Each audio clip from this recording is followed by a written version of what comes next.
you and Charlie were both with the president just about a week or so ago. What happened?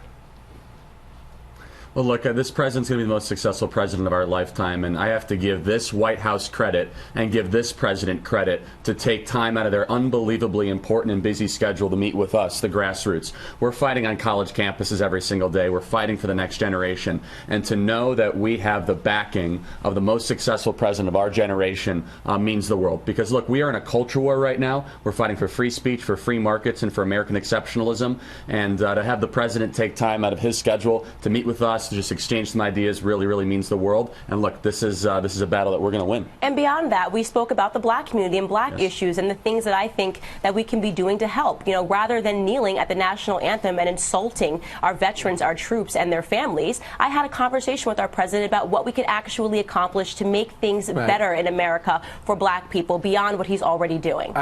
Why is a billionaire from New York who came down from an escalator, who was three times married and twice divorced, the most pro-life president in American history? Why is it that it took a billionaire from New York who was formerly a Planned Parenthood donating Democrat to put Gorsuch and Kavanaugh and 200 Circuit Court judges on the Supreme Court? Why is it that a guy that never served before in American politics was able to renegotiate NAFTA, get us out of the WTO, tell the WHO to go pound sand, tell the UN to go pound sand, renegotiate NATO altogether, get us out of the JCPOA, make sure those billions of dollars we sent Iran are not going there anymore, move the embassy to Jerusalem, recognize the Golan Heights, deregulate the American economy, make us energy independent, finally build the wall? Why is it that that guy did it? It's because every single other person that preceded him besides President Reagan was part of the problem.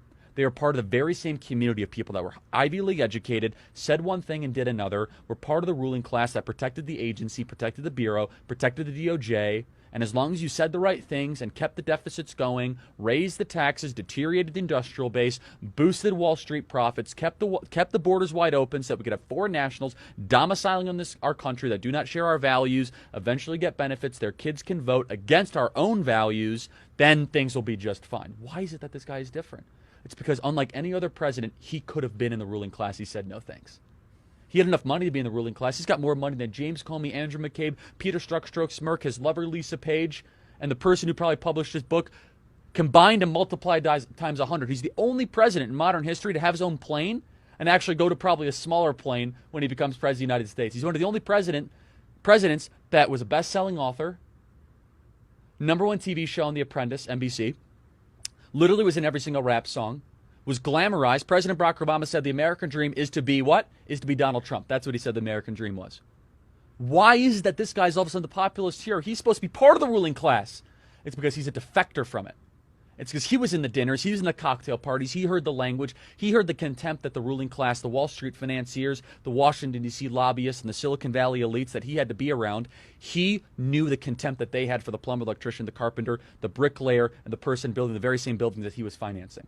So he took the woman rink mentality, the philosophy that built that woman rink quicker and better than anyone could have imagined, despite the New York City bureaucracy and the municipal burdensome rules. And he said, I'm going to bring this to Washington, D.C., and I'm actually going to do something that a politician has never done before. I'm going to tell you the truth, no matter how brutal and honest it is. I'm going to do what I say I'm going to do. From the time he went down the escalator, he was the only person running for office that talked about China immigration, the two issues that are most affecting our country now. How was this possible? Because he listened to the very people the ruling class hated.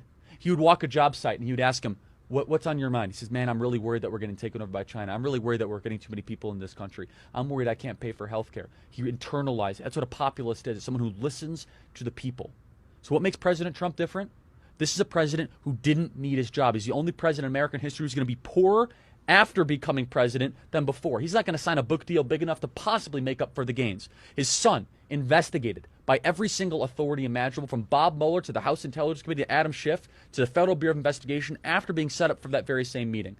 His businesses audited and currently under criminal investigation by the New York Attorney General for no reason and no grounding further. His other son, Eric Trump, his charity gets shut down for self-dealing despite no evidence at all. He just wants to give treatment to cancer kids, St. Jude's Hospital.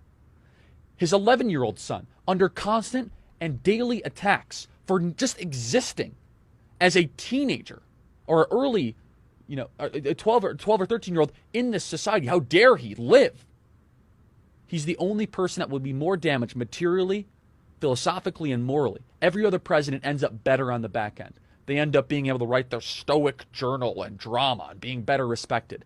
This guy is a vessel for us. A vessel for those of us that have nothing but resentment for the kingdom of Washington, D.C. The type of people that think everything is just perfectly fine because we just built a Hermes. Hermes is now in Reston, Virginia. Don't you know? Louis Vuitton's in Fairfax County, everybody. Things are great. Didn't you know that we literally have Dolce & Gabbana now in Georgetown? Things must be wonderful. You go into Washington, D.C., the cranes are as far as you can possibly see. The construction cranes, they're trying to rebuild the Parthenon, the Giza pyramids quicker than anything I've ever seen. It's more construction happening in D.C. perpetually. Why? It's the only place in America. This is why 8 out of 10 of the wealthiest counties in America are around Washington, D.C. It's the only place in America where they get richer at gunpoint. They have a multi-trillion-dollar cash flow happening into their center, into their power structure every single year, not because we want it. If Chicago and Minneapolis and Detroit, if people get rich there, they have to convince you to buy their products.